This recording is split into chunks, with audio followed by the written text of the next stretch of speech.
getting bigger by being better. The number one choice for Bristol. This is BCFM 93.2. Social worker Alexis J. She chaired the Rotherham Child Abuse Inquiry, which looked into the sexual abuse of 1,400 children between 1997 and 2013 in Rotherham.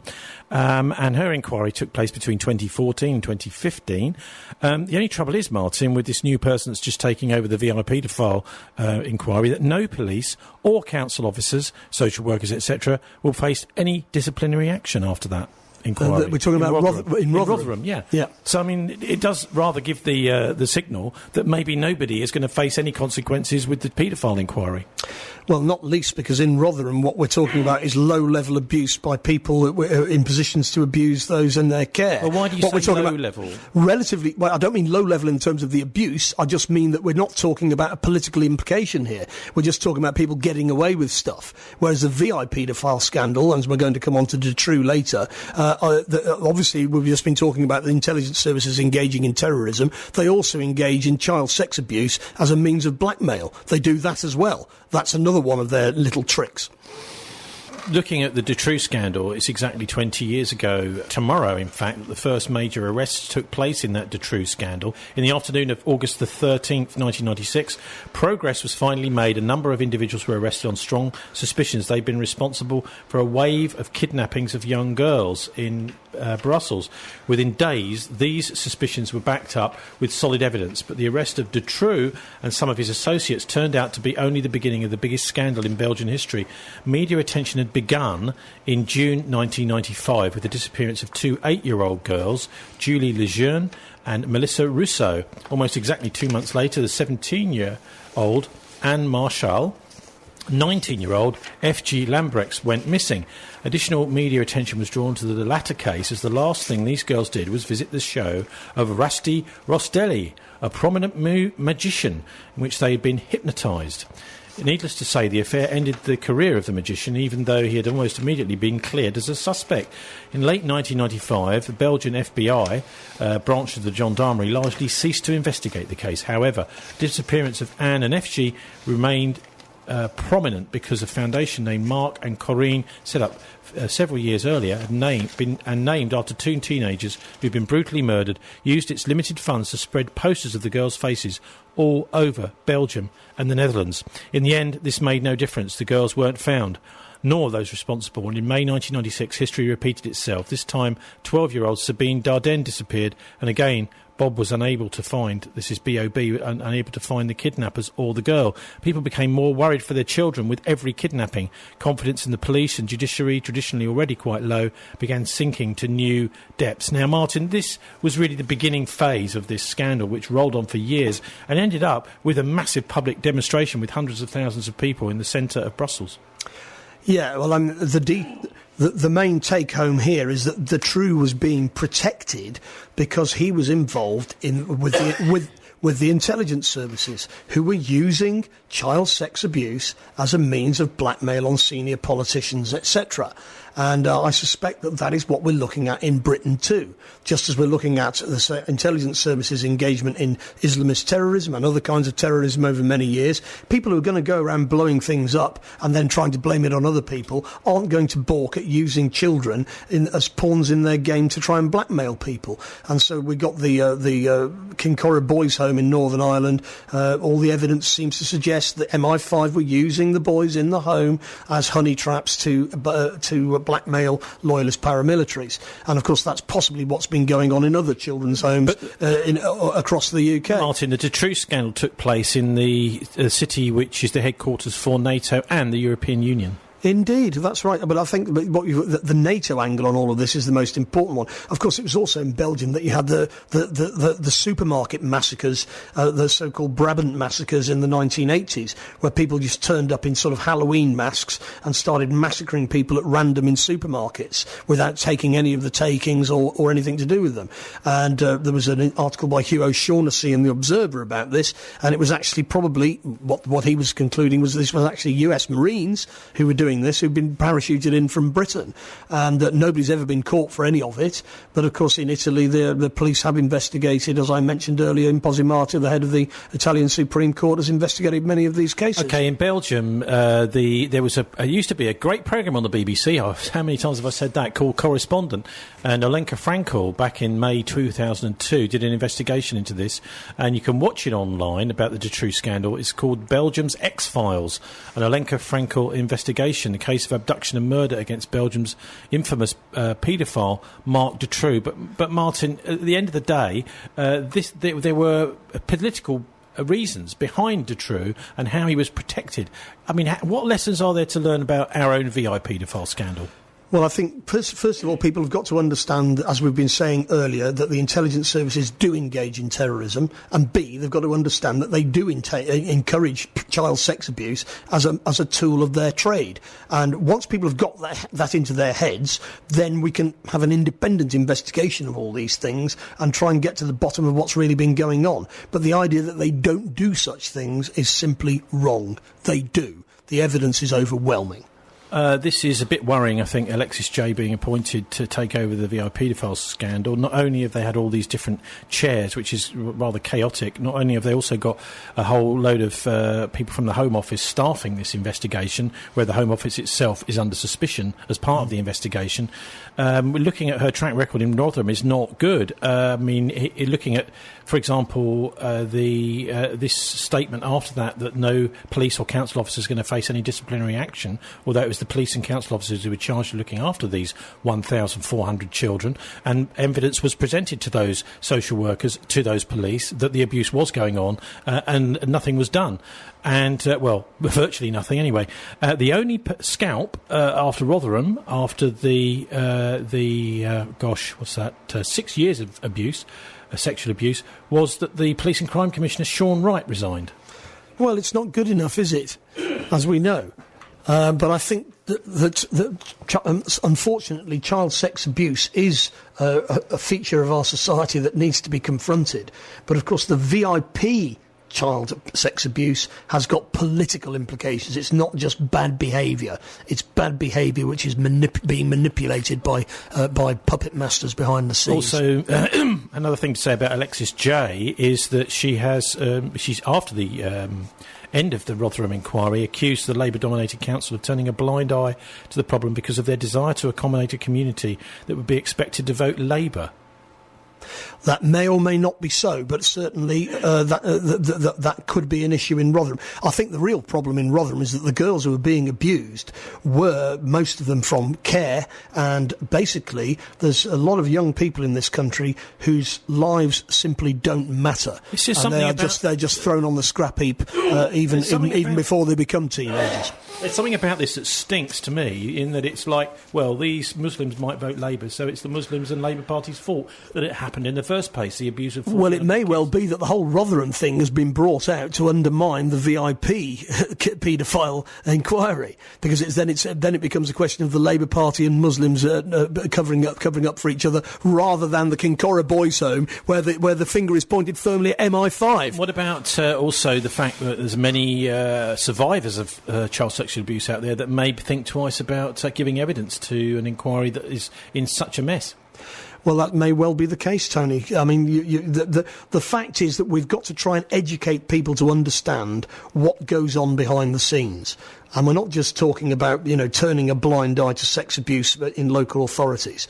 The people who run the intelligence services, who work very closely with the oligarchy that really runs the society, have been engaging in criminal behaviour for years. You mentioned the Franklin scandal earlier. Perhaps you'd like to tell the audience a bit more about the Franklin scandal, because of similar things were going on in the United States. There's a pattern here, isn't there? There's a pattern here of NATO intelligence services using child abuse as a means of social control. OK, well, we're talking about Dutroux particularly, but this article, I would put a link on our show page too, which is really quite detailed.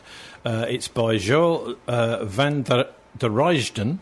not sure if I pronounced that, it's a Dutch name, from something called the Institute for the Study of Globalisation and Covert Politics, website isgp-studies.com.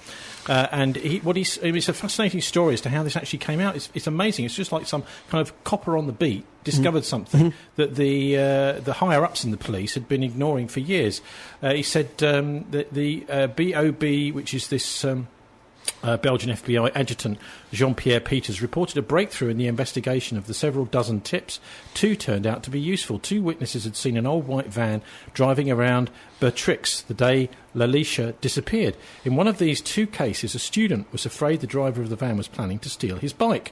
As luck would have it, the 22-year-old had a passion for cars and reported to the police the exact type of van and a good chunk of its licence plate, as the first 3 letters reminded him of the name of his sister. In no time, Dutroux's name, a known paedophile, came out of the computer. A crisis meeting was held in Dutroux that evening, and the following day, Dutroux, his wife Michelle Martin and his sidekick Michel Lelevre were arrested. In the following days, their testimonies led to the retrieval of 2 girls, Sabine and Alicia, in Dutroux's basements. Belgium's case of the century was about to begin. Now, amazing, isn't it, how just a little sighting like that, a little report to a police officer could lead to a massive scandal like that being unwound, beginning of it being unwound. Well, that's the way. See, all criminal behaviour ultimately involves taking the risk that somebody is going to find out what you're doing just by accident, if nothing else. And the question is that Dutroux was protected for years because I believe that he was probably providing victims to senior politicians and others, and that's why he was being covered. OK, well, there's another aspect to all this which I came across in the last 10 days or so, which is this US MKULTRA. Before we hear the clip from this documentary about MKULTRA in the United States, Martin, which was a CIA programme, mind control program, some call it. You know, you might call it a kind of torture preparation program, but it was the idea being that drugs and all sorts of other things were administered on people against their will without them realising that somehow this could be linked with the NATO intelligence services. Well, that's precisely what we've been saying and reiterating again and again. They've got a track record of doing this kind of stuff. The question is, are they doing it now? And the answer is probably going to be yes, isn't it? Let's have a listen now to an extract from this documentary by Paul Altmeyer, who was on did a program in 1979 called ABC Close Up about the MKUltra mind control program. A decision was made at the highest levels of the CIA to do testing on unwitting Americans. As one CIA document says, such testing would be operationally realistic. A former CIA official who worked on these programs describes for the first time how the decision was made. He did not wish to be filmed or recorded. Thus his remarks are read by someone else. I think every last one of us felt sorry to attempt this kind of thing. We knew we were crossing the line. Every decent kid knows he shouldn't steal, but he does it sometimes. We knew damn well we didn't want anyone else to know what we were doing. The decision was made to do testing on unwitting victims. It was decided they should be on the fringes of society because they were most vulnerable. It was the borderline underworld. Prostitutes, drug addicts, and other small-timers who would be powerless to seek any kind of revenge in case they found out. And as their predecessors had a decade earlier, the CIA turned to George White for help. White was now a high-ranking narcotics official, and by this time the stories about George White were legendary. So the waiter says, "You may help you, monsieur?" And George White was busy talking with me. I paid no attention to the waiter, so the waiter tapped him on the shoulder, says, "May I help you, monsieur?" George White turned around, whipped his gun out, and stuck it in the guy's face like this in this crowded restaurant. George White did not mind bending the law, and he knew the street well. He was the ideal choice for what the CIA had in mind. We were Ivy League, white, middle class. We were naive, totally naive about this, and he felt pretty expert. He knew the whores, the pimps, the people who brought in the drugs. White set up so-called safe houses for the CIA in New York, here in Greenwich Village, and later in San Francisco, in this hotel, and in an apartment atop Telegraph Hill with a commanding view of San Francisco Bay. While the existence of these safe houses was disclosed last year, details of what took place within them has not been told. A former CIA official who worked in the safe houses reveals that they were used not only for drug testing, but to study sexual behavior and how it could be used to manipulate people. We did quite a study of prostitutes and their behavior. How do you take a woman who is willing to use her body to get money out of a guy to get him to talk about things which are much more important, like state secrets?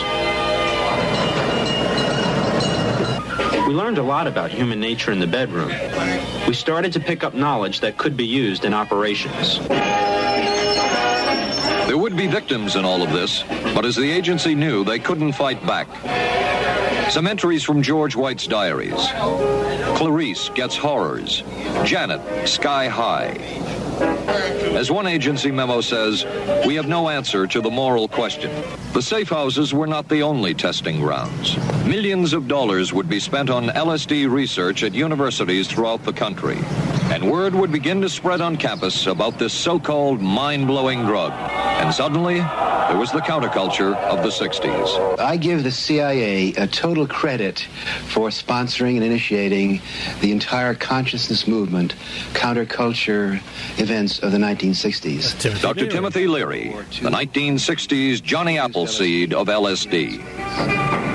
The CIA funded and supported and encouraged hundreds of young psychiatrists to experiment with this drug. The fallout from that was that the young psychologists began taking it themselves, discovering that it was an intelligence-enhancing, consciousness-raising experience. I know that some of the studies in which the CIA had supported used as subjects people who later became strong proselytizers of LSD. So, in that sense, yes, I think it did sustain the perpetuation of the use of the drug. And it's rather ironic, isn't it? The counter case that I would make in relationship to that is to remember that the people who were doing the research were people who would be doing the research regardless of who was the sponsor. I don't think anybody working in that time in the remotest ever thought that it would blow up into the kind of thing that it did.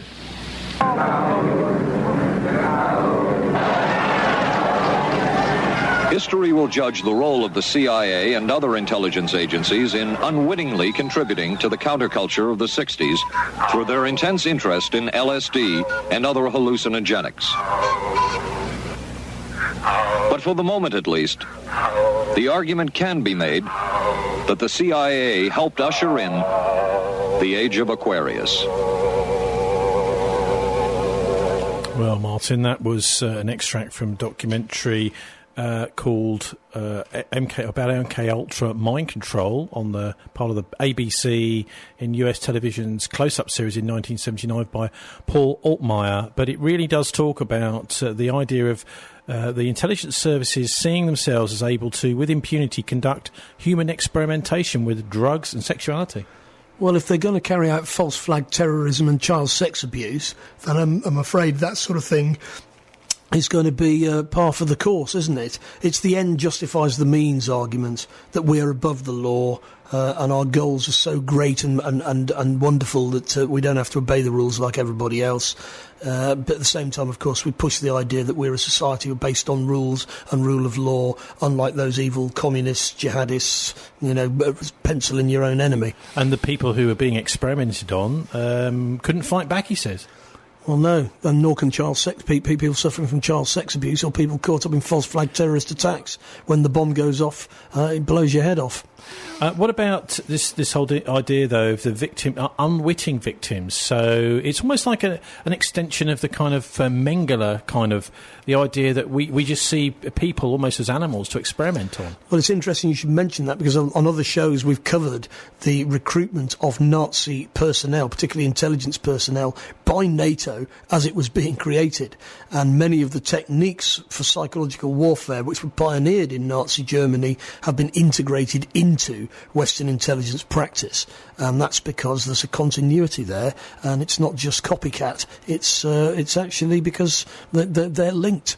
Well, we've mentioned Colonia Dignidad on this programme before, which is the Nazi experimentation camp that carried on after the war up in the Chilean Alps. And many people would say, in fact, some of the people who were researching on it and the victims there at the time, that this was they were doing exactly the same kind of stuff in there, doing experimenting on humans, so that they could develop torture techniques, this kind of thing. That's right, and it was all under the aegis of the CIA in Latin America, leading up to the coup in 1973 and then the disappearance of thousands and thousands of left-wing activists by the Pinochet regime.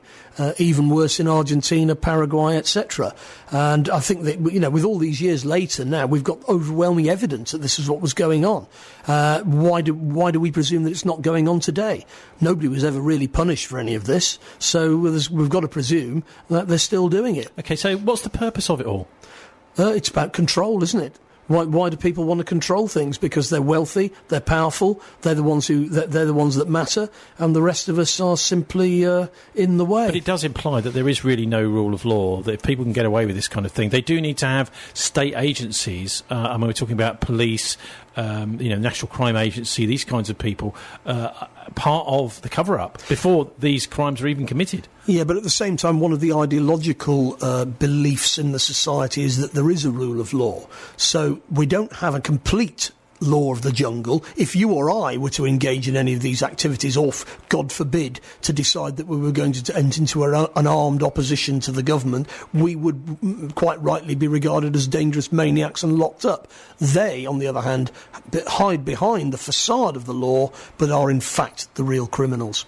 And that's not just rhetoric. They are criminals, and that's why they're vulnerable. Just to bring this back to today, really, the US military manipulated intelligence to downplay the threat of ISIS. We hear this week, Middle East Eye, US military leaders painted an overtly optimistic picture of American efforts to fight the Islamic State group in Iraq and Syria, according to a government report released on Thursday this week.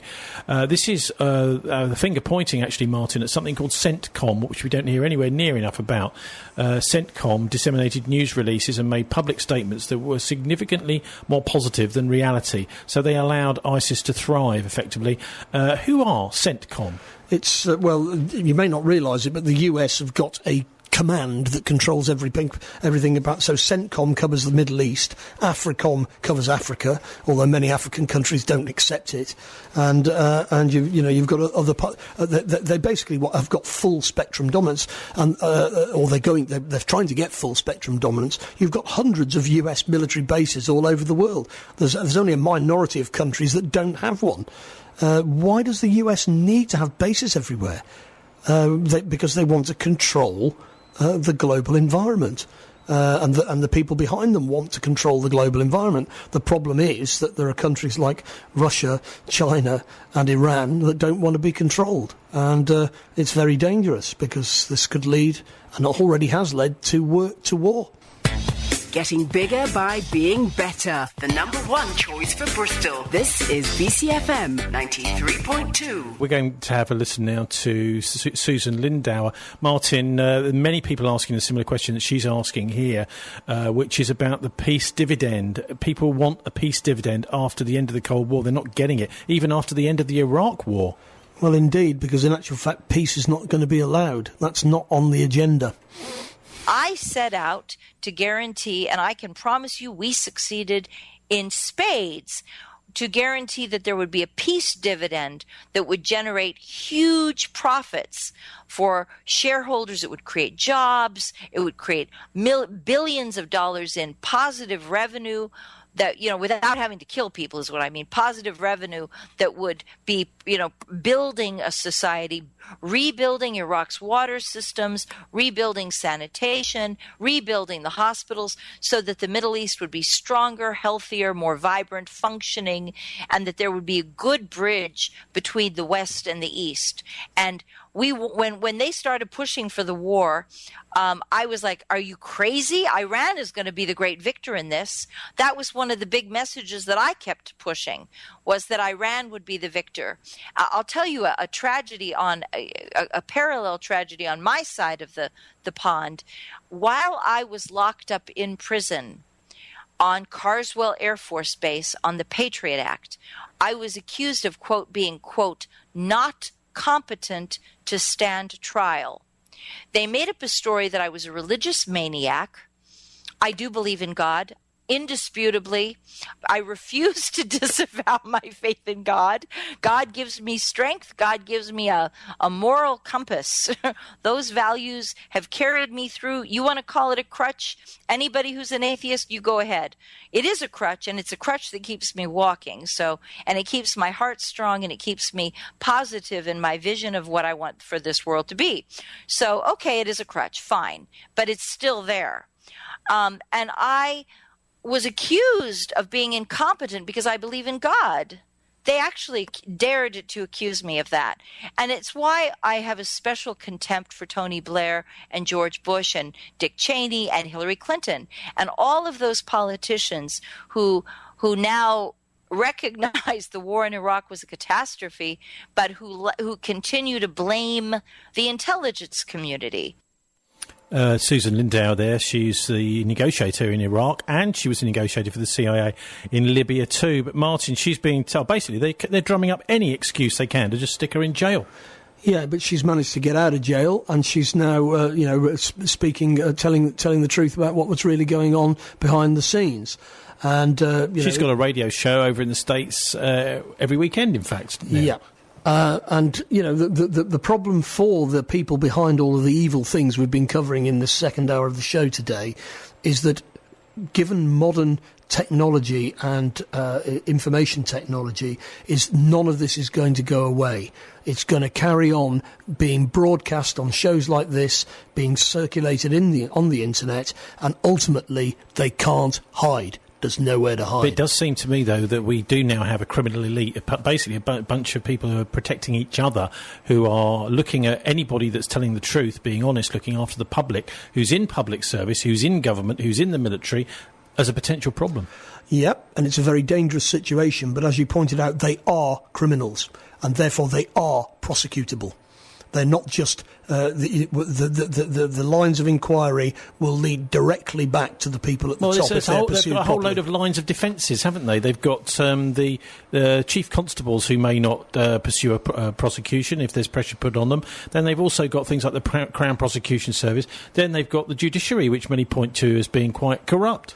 That's true, but nevertheless, they are banged to rights on all of it, and ultimately therefore prosecutable, and therefore you're not just talking about voting them out of office, we're talking about locking them up for a very, very long time. Well, yes. And of course what's going to happen in Turkey with people supporting the coup there, they're going to end up dead because they're going to bring back the death penalty and execute them. When James Files killed President Kennedy, assassinated him for the mafia and the CIA effectively back in 1963, it's taken over 50 years. In fact, it's just pretty much 50 years on that anyone actually knew that he did it. I mean, if it's going to take 50 years for the prosecution to catch up with someone, then they're going to go and do the crime, aren't they? Yeah, but the thing is, it's getting faster and faster, and we've got all of this history of bad behaviour now. It's not as if they just started doing this bad behaviour after 9/11, which was probably an inside job anyway. We've got bad behaviour going back decades, and it's the same people involved in the Iran-Contra affair all turned up in the Bush administration.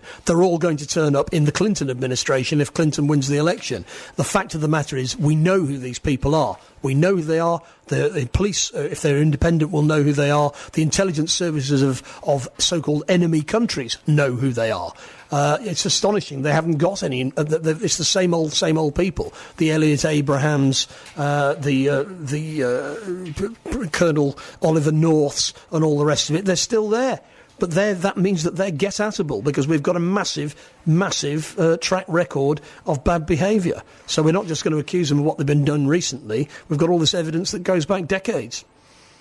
Thanks, Martin. Well, it's time to sign off now for the Murdoch News at 7 o'clock. Mohammed Makawi's out in Sudan for a few weeks. Thanks to our guest in the first hour, even though he only managed to make 5 minutes. That's leader of the Lib Dem group and Councillor for Knoll, Gary Hopkins. Thanks also to Martin Summers there. Our sister show Dialect is on BCFM at noon every Tuesday, and this week, .org.uk takes you straight to this show, our links and archives, the show page where you can download our MP3s to your heart's content, listen in the car or anywhere. I'm on Twitter at Tony Gosling, wishing you a relaxing and enjoyable weekend. Do please join us for the Politics Show at 5 o'clock next week, where we'll do some Aldous Huxley. And don't let the banksters get you down. From the Sky News Centre.